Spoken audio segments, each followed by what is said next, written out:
Good morning, Thrivers. Welcome to another day of Thrive Bible Devotions. We are going to get into it. We are in 1 Corinthians chapter 10. And if you watched yesterday's, really the last several days, Paul has been discussing these choices Christians have, right? Can I do this? Can I do that? And, what's the right thing, wrong thing? And Paul is basically making the argument that, sure, you're allowed to do all these different things, right? You can go eat meat offered to idols. You can do these things. We know that makes no major difference, but, right, it may not be good for your brother. And Paul talks about how, we need to be willing to give up things for our brethren. Yesterday, he goes on to say, listen, don't you, now, listen, even though we can do all these things, Paul's not going to make an argument that there's things we ought to stay away from. There's things we ought to not do. And he talked about running a race yesterday, and don't you know that everyone that runs they're running, right? They're going for the prize. They're going to win. We ought to be, running the Christian life, the race of the Christian life, like we want to win. They do it. They train. They keep their bodies in subjection, lest by any means when they've preached to others, they're a castaway. And that brings us right into chapter 10 here, where Paul is going to continue this thought with some examples. All right, so let's read chapter 10, and we're going to start in verse 1, and we're going to read through verse 13. He says, "For I want you to know, brothers, that our fathers were all under the cloud, and all passed through the sea, and all were baptized into Moses in the cloud and in the sea. And all ate the same spiritual food, and all drank the same spiritual drink, for they drank from the spiritual rock that followed them, and the rock was Christ. Nevertheless, with most of them, God was not pleased, for they were overthrown in the wilderness. Now these things took place as examples for us, that we might not desire evil as they did. Do not be idolaters, as some of them were. As it is written, the people sat down to eat and drink and rose up to play. We must not indulge in sexual immorality, as some of them did, and 23,000 fell in a single day. We must not put Christ to the test, as some of them did, and were destroyed by serpents. Nor grumble, as some of them did, and were destroyed by the destroyer. Now these things happened to them as an example, but they are written down for our instruction, on whom the end of the ages has come. Therefore let anyone who thinks that he stands take heed lest he fall. No temptation has overtaken you that is not common to man. God is faithful, and he will not let you be tempted beyond your ability. But with the temptation he will also provide the way of escape, that you may be able to endure it." There's a lot here, and this is really it's a cool passage. Paul is now giving examples, and his example is Israel in this passage here, right? Understand, I love how it contrasts with the previous few verses. Paul said, "Hey, they that run in a race run all," right? And now he's basically showing, listen, just like Israel, right, is the church. You are running a race, but so was Israel, and we're going to use Israel's example. He says our fathers, brothers that our fathers, and you may say, well, and understand the Corinthian church, they was primarily Gentile. There was Jews, but it was primarily Gentile. But understand, and I think they were understanding, right? They were expected to be reading the Old Testament, Christians, right? And the Old Testament was there for them, and so they were understanding that Israel, right, the Jews were their spiritual fathers, right? They're the ones that Christianity came out of. They're the ones that Jesus Christ came from, and so they were their spiritual fathers to the Christians. And by the way, he says, hey, they were under the cloud, they were through the sea, in this, what does it say? He said, sorry, you can think we have this memorized, he says here that they were all under the cloud and all passed through the sea. And that's a direct reference to the Exodus when they're leaving Egypt, right? They followed a pillar of cloud by day, a pillar of fire by night, and they all went through the Red Sea as it parted and the dry ground. This is the time frame. This is what we're talking about. We're talking about Israel leaving Egypt and heading into the promised land. And what an example this is, right? If anyone, they saw miracles, right? They saw God at work, and it was amazing. They were slaves in Egypt. All right, they were slaves. They were in captivity. They were slaves in Egypt, and basically God says, nope. You know what? My people are going to leave now, And Pharaoh did not want them to leave, would not let them leave. God sent a series of plagues to Egypt. And in all that, right, finally, it took the angel of death. If you remember, the Jews, the first Passover, had to put blood over the doorposts. And that night, the angel of death came, and anybody who had the blood, they would pass over, right? But anybody who didn't, the firstborn son would die. And what a miracle that is. And Pharaoh lets them go, and they start taking off, and they're wandering through everything, and they come to the Red Sea. And by this point, Pharaoh's mad again. He's after them. He has his army coming after them, and here they are. They're stopped by the Red Sea. Really fearing retaliation from Pharaoh.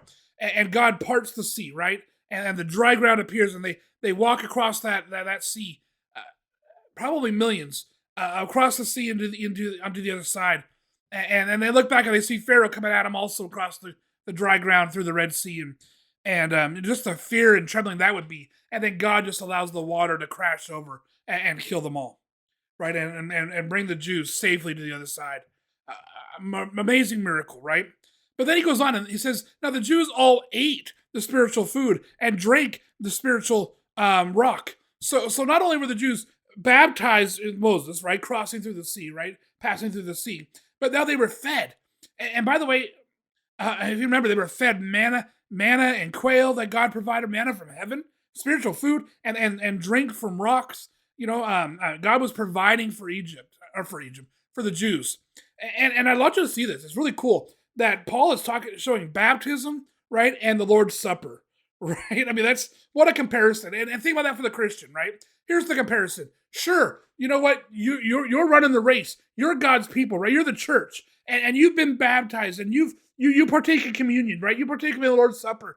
But listen, that doesn't make you, immune to temptation. That doesn't make you immune to the flesh. That doesn't make you immune to sin. And that's what's going on here. That's what we're talking about here. The Jews were through all that, right? They did the same things, right? They came out of Egypt. They were following God. They were baptized through the Red Sea, right? They were eating the spiritual food and the spiritual drink. Right? They were going forward. By the way, I love it says the rock that it was Jesus, was Christ. And just remember, if you remember that, God is saying, listen, the angel of the Lord, the commander of the Lord is going forward in front of you. It's just a picture of Jesus Christ. It's Jesus Christ in the Old Testament. I just think that's really cool. But we go on. It says here that God was not pleased with them, right? Why? Because they didn't keep their bodies in subjection, right? Every athlete exercises self-control. Paul says, I discipline my body and keep it under control, lest I myself should be disqualified. Well, right here in the Old Testament, they're not going to do that. The Bible says they, at the end of the verse 5, he says, for they were overthrown in the wilderness. Now, verse 6, it's really cool. Paul just says, now these things took place as examples for us, that we might not desire evil as they did. And that's the first thing, guys. Understand this. The Old Testament was written in part as examples for all of us. And we ought to be reading the Old Testament. We ought to be listening to these stories and looking at these and saying, what is it? How is that an example? What does that look like for us? And understand that. The Old Testament is key. All scripture is given by inspiration of God and is profitable for doctrine, for reproof, for correction and instruction in righteousness. Why? So that the man of God may be thoroughly furnished on all good works. Guys, we need to be reading the whole Bible, including the Old Testament. Now, he goes on, he gets some examples right from the Old Testament. Verse 7, he talks about, it seems like a weird reference, but I'll tell you, I'll share it with you. He says, do not be idolaters as some of them were. As it is written, the people sat down and eat and drink and rose up to play. You're like, how is that idolatry? We eat, we drink, we rise up to play. As a specific reference to the golden calf in Exodus 23. God had brought them out. They're at Sinai. Moses goes up the mountain to talk to God. He's getting the 10 Commandments. While they're down there waiting for him, they get sick of waiting. And they take all their gold and stuff. They make a golden calf and they start worshiping it. And in Exodus 23:6, it says that they're worshiping the golden calf, and the people sat down to eat and drink and rose up to play. Specifically talking about the golden calf. And by the way, that cost them. The judgment came down, right? 3,000 lives were taken that day, and a plague came on them after that. But that's what they did. Verse 8, It says, these classes are coming on and off today. Verse 8, he says here, we must not indulge in sexual immorality as some of them did, and 23,000 fell in a single day. And guys, Numbers chapter 25. Now they're walking. They're in the wilderness now, right? They haven't come to the promised land yet. They're just in the wilderness.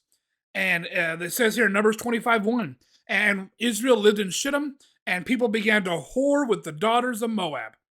Right? They're sexual immorality. And by the way, in this instance, a plague was sent by God. Um, Moses had the Levites, slaughter 1,000 people. Paul makes it clear that in this plague, 23,000 of them died in one day. A total of 24,000 died, but 23 in one day. Then verse 9. I mean, they're just examples, right? These are the people who were seeing God work, all the time in their lives, and yet they were still, what were they doing, right? They were still in idolatry. They were still in sexual immorality. Verse 9. We must not put Christ to the test, as some of them did, and were destroyed by serpents. That's an easy one. That's Numbers chapter 21, where basically they start talking about, really, is God with us? If God was with us, we wouldn't be eating this crappy food. Really the heaven sent food, right? We wouldn't be eating this, and we're getting sick of this food. And I mean, come on, they're just tempting God there, and so what happens? Numbers 25:5, by the way, and the people spoke against God. Numbers 21:6. So the Lord sent fiery serpents, and the serpents were biting and killing them. And it ended up that God had Moses make a bronze serpent, lift it up, and any of those who looked up at the serpent on the pole were saved, just as Christ was lifted up. And the Bible makes that comparison later. Verse 10 talks about grumbling. Don't be grumbling and be destroyed by the destroyer. Another reference, right? Probably a reference to Numbers 14, right? Numbers 14:2 says, and all the people of Israel grumbled against Moses and Aaron. Really, they're grumbling against the Lord, right? 14:37, the men who brought up the bad report, they all died by plague before the Lord. That's when they were entering. They were going to cross over the river. They were going to enter into the promised land, and they came back and said, they sent the 12 spies, and 10 came back. Oh, we got problems. Only 2 were like, hey, by faith, let's do it. And God judged for that, right? And those 10 spies died. Now listen, we get all this, and there's a reason for it all, right? God is basically saying, listen, Israel had all this, right? They were baptized like you. They were eating the spiritual food and drink like as you are, right? They're they're participating in the Lord's Supper. That they're doing all this, and they're showing. I mean, like a cloud by day, a fire by night. Listen, I'm providing for them. I'm taking care of them. And what are they doing? Well, they're falling into idolatry, right? And they're living in sexual immorality, and they're testing Christ, and they're grumbling and complaining. And I love, you get a little farther down here, I love this. He says, now these things were not just written as examples, right? So not only is Old Testament good for examples, but it's also they're written as a lesson, right? Written as instructions to you. It's written as lessons to you. Right, and so what are some lessons we get? Well, he tells you at the end, right? He says, listen, first of all, if you think you stand, take heed, unless you fall. And here's the thing, Christian. You know what? There's Christians out there, man. We think, oh, we got it all. We got it all figured out. We're doing good. I don't need to worry about anything. I'm just going to do whatever. And you're not paying attention, right? You need to be thinking. You need to be active because, frankly, you're going to fall to temptation if you're not. The Bible says, take heed, man. Be aware. Watch out. Be careful. Because if you think you stand, you're going to fall. There's temptation coming. So lesson number 1, if you think you stand, take heed because you'll fall. Lesson 2, all temptation, by the way, that you are tempted with is common to all men. Yeah, guys, listen. What your brother is tempted with and falls to is the same thing you're going to be tempted with and you're going to fall to, right? You need to be paying attention. You need to be aware of it. It's not individual for you. We all go through the temptations, but we need to be aware of it. Lesson 3, though, God is faithful. So 1, take heed, right? Especially if you think you stand. 2, all these temptations are common to everybody. And 3, God is faithful. He will not let you be tempted beyond your ability, right? He will provide a way out of the temptation. And he does this so that you can handle it. And so, Christian, as we go forward today, as we go forward tomorrow, let's be aware, right? Let's look back at the stories in the Old Testament. Let's look back at what Israel went through and what they did and the choices they made and how they fell in the wilderness as a result, right? Thousands died in the wilderness. Matter of fact, anybody that left Egypt, all but a few, ended up dying before Israel was allowed to enter the Promised Land. They had to spend 40 extra years wandering the wilderness because of their sin, because of them, falling into idolatry and sexual immorality and grumbling and tempting Christ. Let's you and I go forward, guys, right? Keeping our bodies in subjection, right? Learning to say no to the flesh, learning to do what's right in those instances. Guys, I hope this is good for you. Let's stay in the Word. Let's keep going. I love you guys. We'll see you all next time.